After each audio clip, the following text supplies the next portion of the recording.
It's a 1977 Corvette T-top. T-top's just as good as convertible.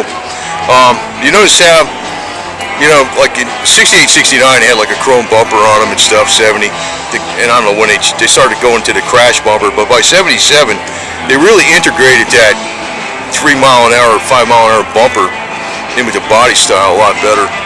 It's got some old signs on here. It's pretty interesting.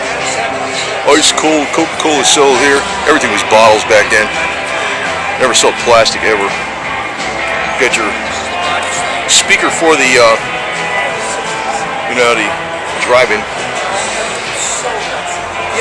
Actually, this car, if you can get the, the window don't come out on this. Like, I guess there's a way to customize it. But if you can pop that window out of here, and you got the T-top, you basically got a convertible roll bar.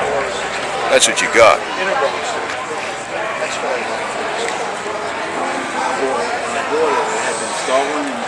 Tell you the truth though, I wish they would have kept the trunk, like 1962 had the trunk, and they put the filler here, and like you notice by 77 it's no longer like a chrome thing. But say they put like the 68, 69, 70 Charger, has that flip top gas filler up on a quarter panel. Say they kept it on the side, but they kept something like that, and they had a trunk. That would be, to me that would be great. It's like everything they do, they take one thing away that's good, and they add, they don't necessarily make it good all over all. People call it progress, but I don't really call it progress. I call it deep progress.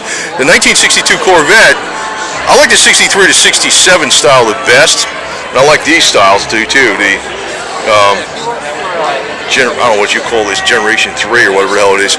But the 62, it's got it together too, man. Big time. And you don't have to mess with those hideaway headlights because they can be a pain in the ass too. Vacuum operated, I think, back in the day. They got better now, of course.